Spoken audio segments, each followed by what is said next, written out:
Muy buenos días, hermanos y amigos que nos visitan. Que Dios les bendiga abundantemente.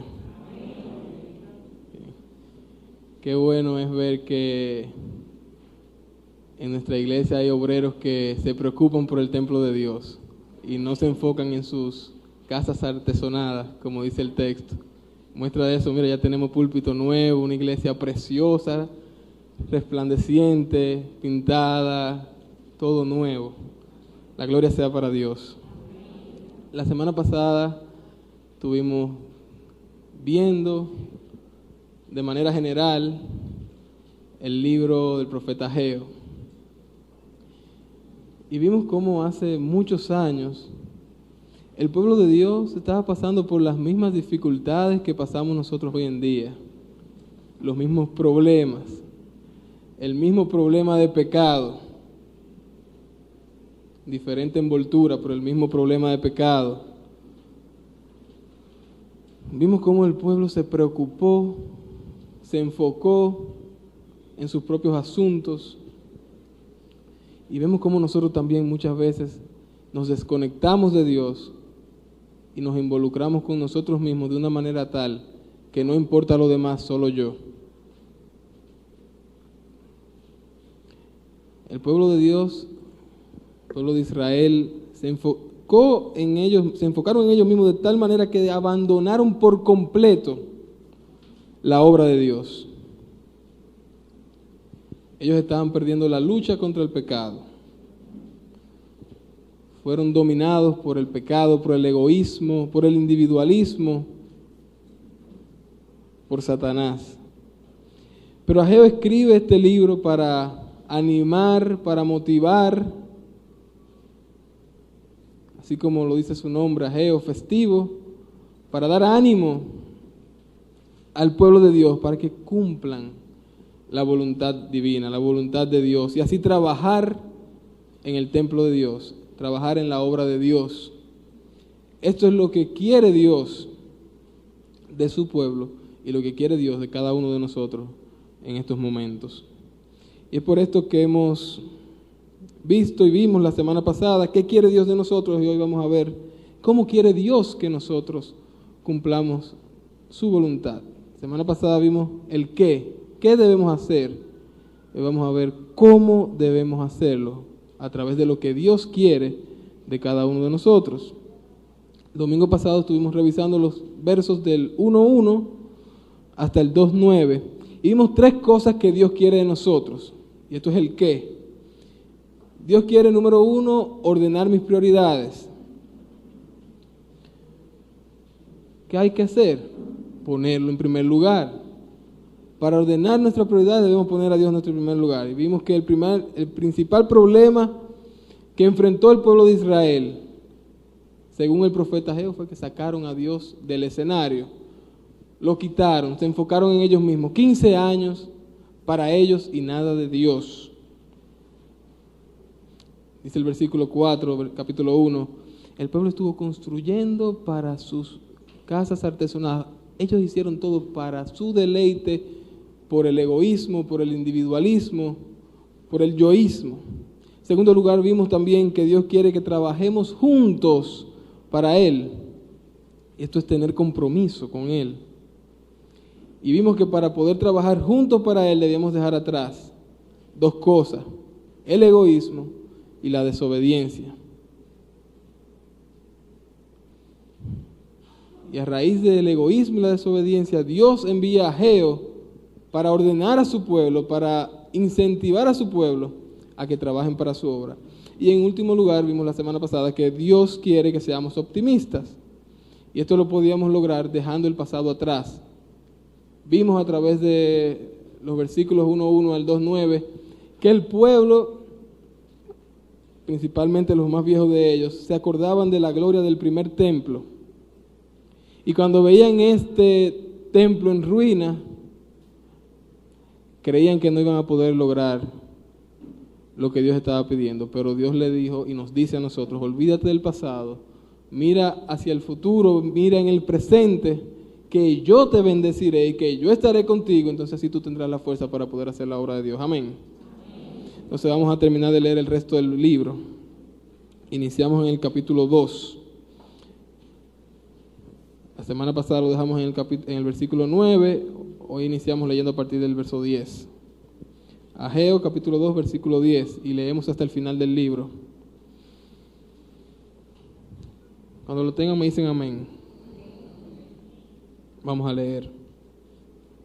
A los 24 días del 9º mes, en el 2º año de Darío, vino palabra de Jehová por medio del profeta Ageo, diciendo: Así ha dicho Jehová de los ejércitos. Pregunta ahora a los sacerdotes acerca de la ley, diciendo: Si alguno llevare carne santificada en la falda de su ropa, y con el vuelo de ella tocare pan, o vianda, o vino, o aceite, o cualquier otra comida, ¿será santificada? Y respondieron los sacerdotes y dijeron: No. Y dijo Ageo: Si un inmundo a causa de cuerpo muerto tocare alguna de estas cosas, ¿será inmunda? Y respondieron los sacerdotes y dijeron: Inmunda será. Y respondió Ageo y dijo: Así es este pueblo y esta gente delante de mí, dice Jehová. Y asimismo toda obra de sus manos y todo lo que aquí ofrecen es inmundo.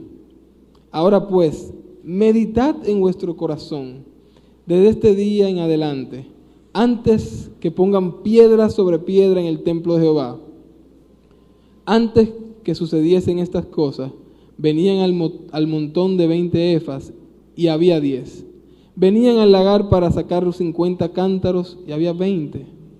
Os herí con viento solano, con tizoncillo y con granizo en toda obra de vuestras manos, mas no convertisteis a mí, dice Jehová.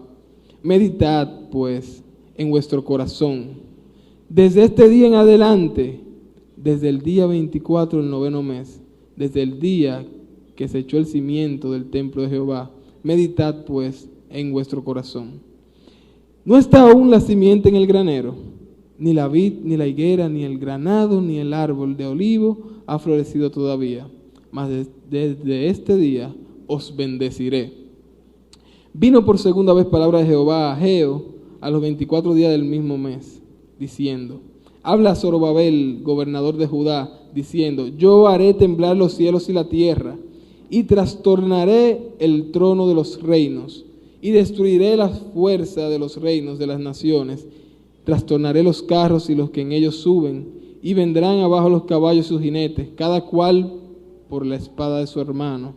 En aquel día, dice Jehová de los ejércitos, te tomaré, oh Zorobabel, hijo de Salatiel, siervo mío, dice Jehová, y te pondré como anillo de sellar, porque yo te escogí, dice Jehová de los ejércitos. Vamos a orar. Buen Dios y Padre Santo, una vez más puestos de acuerdo delante de ti, venimos a tu palabra, pidiendo, Dios, tu sabiduría, no solo para entenderla, Dios, sino para poner en práctica lo que tú quieres de cada uno de nosotros. Padre, sabemos qué quieres de cada uno de nosotros. Y vamos a ver cómo quieres que lo hagamos, Dios.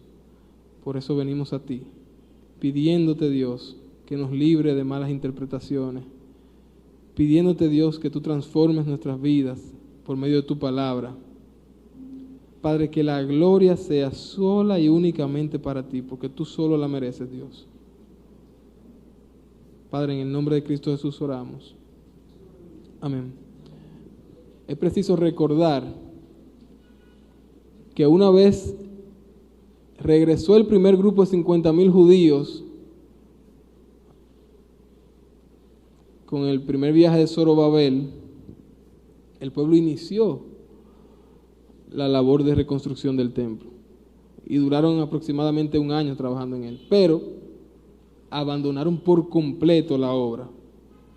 Se desenfocaron, se desconectaron, se volvieron y se metieron en el individualismo, en el yoísmo, en el egoísmo, y pasaron 15 años viviendo vidas aisladas, viviendo vidas sin Dios, mejor dicho, con Dios fuera de su esfera. 15 años que tuvieron consecuencias desastrosas. 15 años en los cuales Dios permitió que este pueblo pasara mucha necesidad por causa de su rechazo y de volcarse a una vida de individualismo y egoísmo. Y nosotros estamos viviendo cosas similares en estos momentos. Vemos cómo grandes naciones sacan a Dios de su sistema democrático, sacan a Dios de sus escuelas, sacamos a Dios de todo lo que tiene que ver con nosotros. Es lo que estamos viviendo en estos días. Queremos sacar a Dios del escenario. Queremos sacarlo del juego. Y en cierta forma todo el mundo está haciendo esto. Pero las consecuencias son muy obvias. Vivir una vida alejado de Dios implica vivir una vida envuelto e involucrado en el pecado. Y vivir una vida en pecado trae consecuencias desastrosas.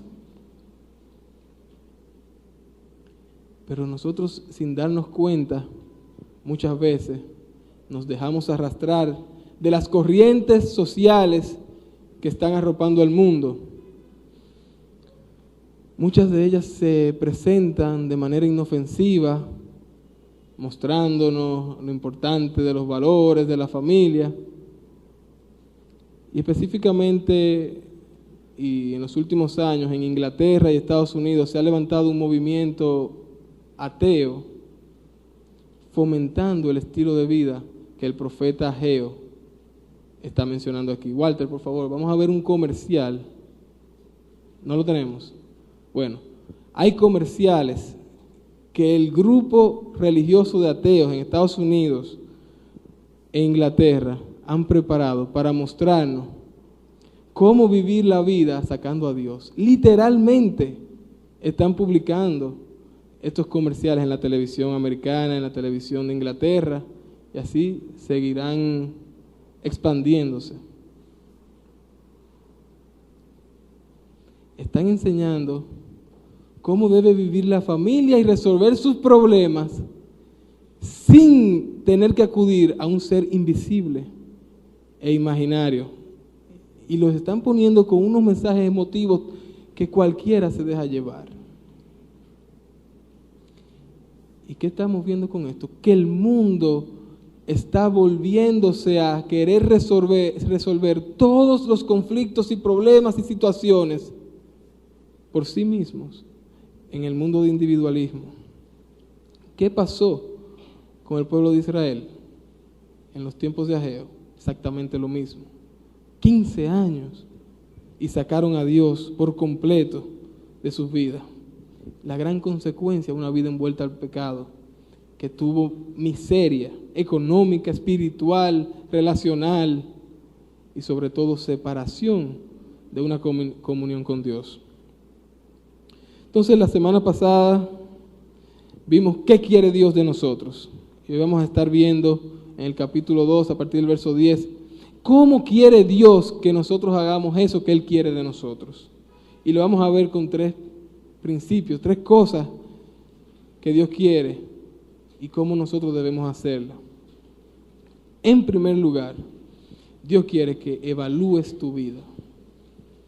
Dios quiere que medites en tu corazón, que evaluemos nuestra vida. ¿Cómo vamos a hacer aquellas cosas que vimos que Dios quiere que hagamos? Número 1, evaluando mi vida.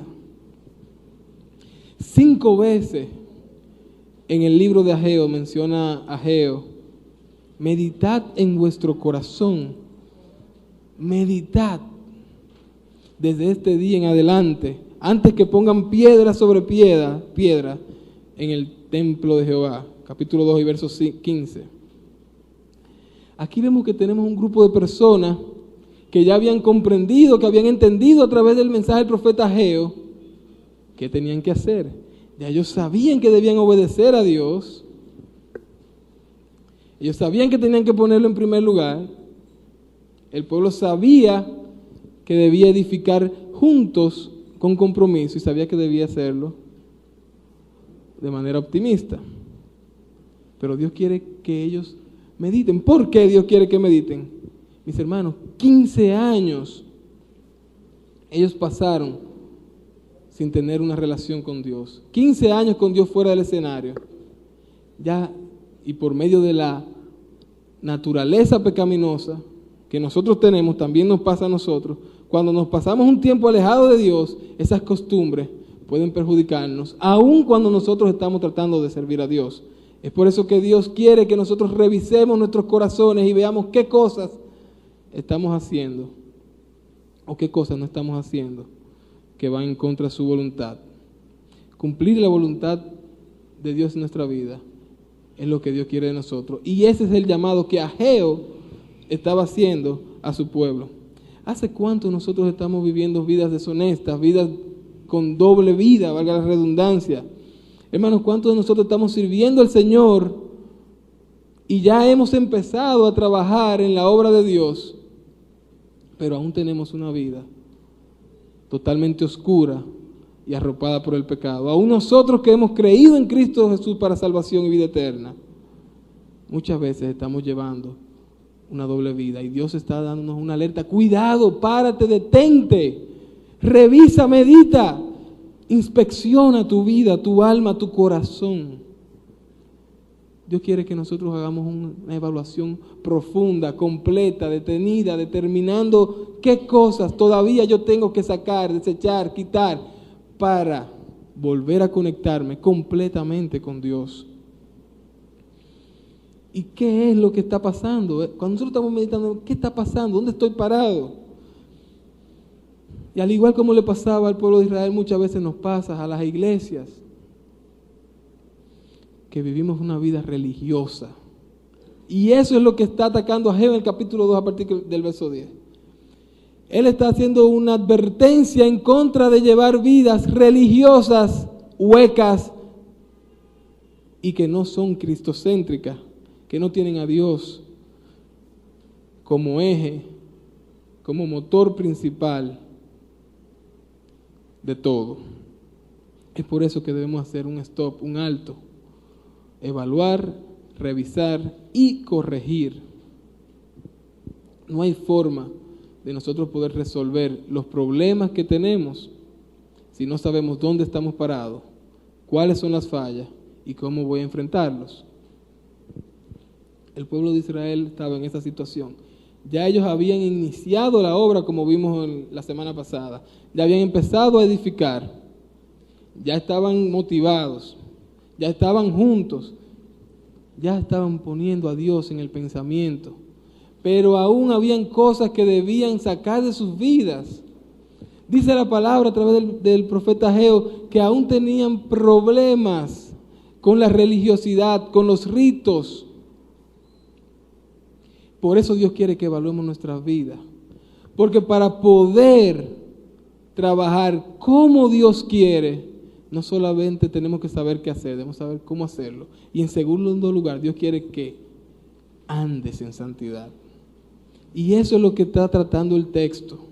Dios quiere que andemos en santidad. Miren lo que dice Levítico capítulo 19, verso 2. Lo tienen en sus bosquejos.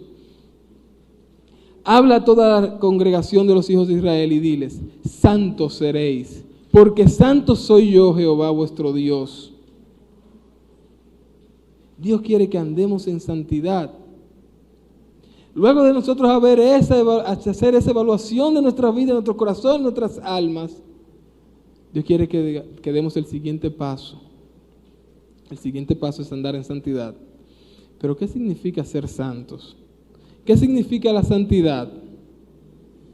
Significa que debemos estar totalmente separados del pecado y apartados para la gloria de Dios. Y la santidad tiene dos vías, dos facetas. Una es posicional.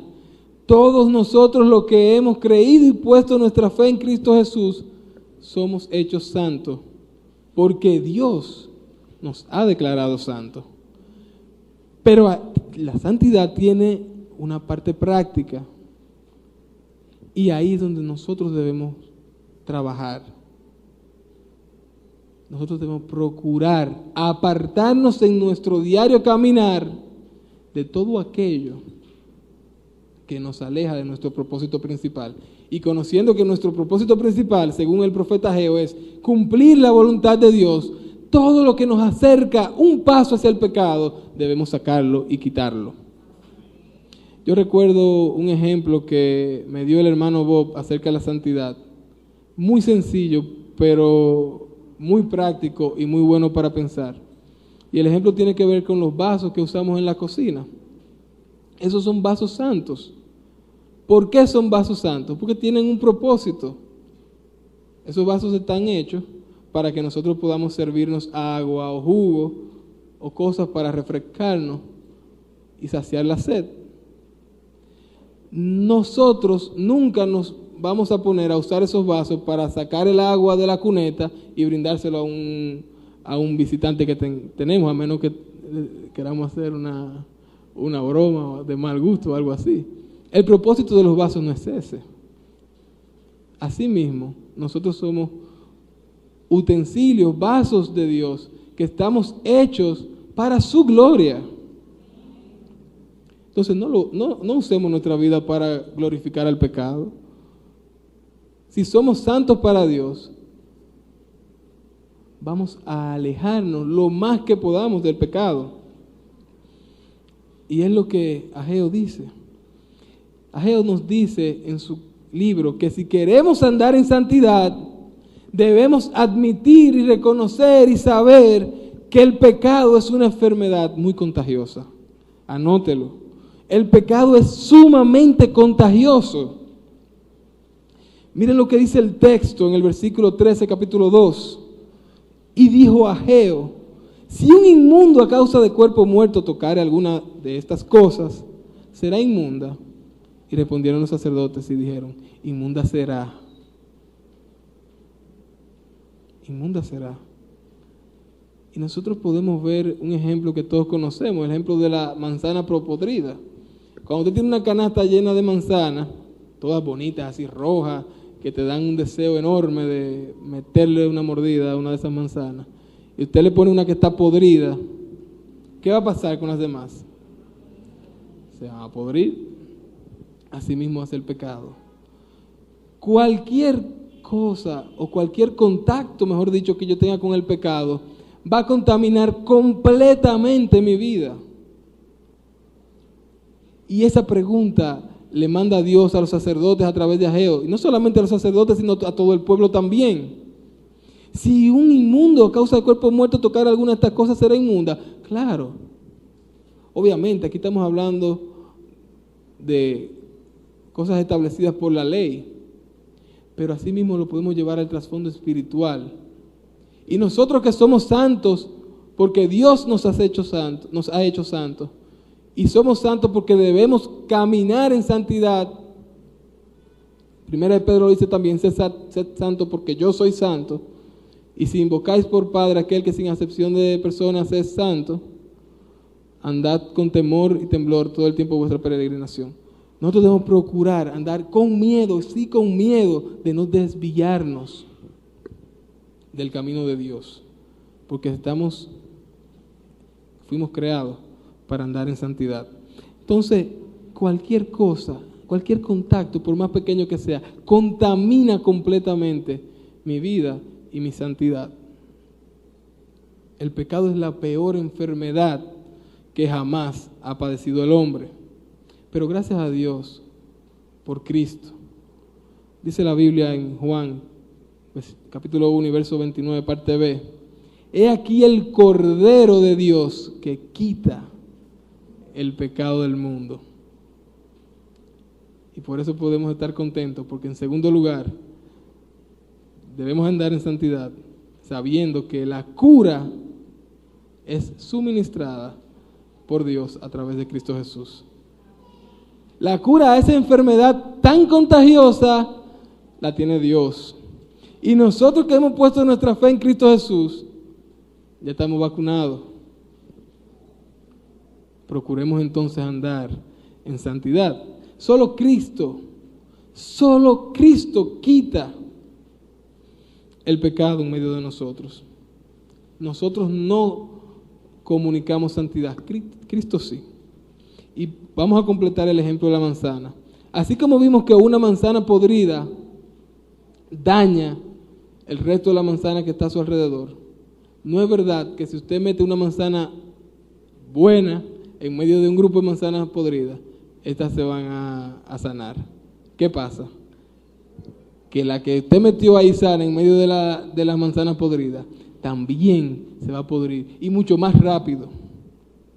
Nosotros estamos llamados a alejarnos del pecado. Nosotros no somos la cura es Cristo.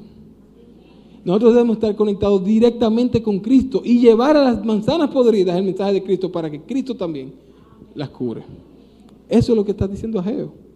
Miren lo que dice el versículo 12, capítulo 2. Si alguno llevara carne santificada en la falda de su ropa y con el vuelo de ella tocare pan o vianda o vino o aceite o cualquier otra comida, ¿será santificada? ¿Qué dijeron los sacerdotes? No. Lo mismo que le estoy diciendo. Eso mismo estaba diciendo Ageo. Si ustedes se involucran con el pecado, todos se van a contaminar. Todos. Pero así mismo, si usted quiere sanar lo que está contaminado y meterse en medio del ambiente de pecado, usted va a salir perjudicado.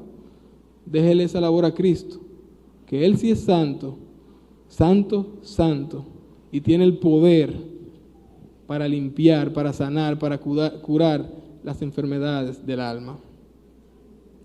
Hermano, el pueblo de Israel estaba sumergido en rituales religiosos. Y todavía ya habiendo levantado cabeza, según lo que vimos en el capítulo 1 y parte del capítulo 2, y empezando a trabajar en la obra de Dios, aún así, ellos estaban enfocados en cosas huecas y en religiosidad. Y Dios nos está diciendo, tenga cuidado. Yo quiero que tú tengas una relación de santidad conmigo directamente. No te enfoques en lo que las personas dicen o no dicen. Enfócate en mí, eso quiere Dios de nosotros. Y eso le estaba diciendo a su pueblo. Vamos a andar, vamos a vivir, vamos a disfrutar y a gozarnos de la santidad. Porque Dios quiere que seamos santos, porque Dios quiere que seamos como Él. Y Él es santo, santo, santo. Realmente no vamos a ser perfectos, pero inmediatamente fallamos, pídale perdón a Dios y Dios le va a perdonar. Apártese del pecado y no lo vuelva a cometer. Trabajemos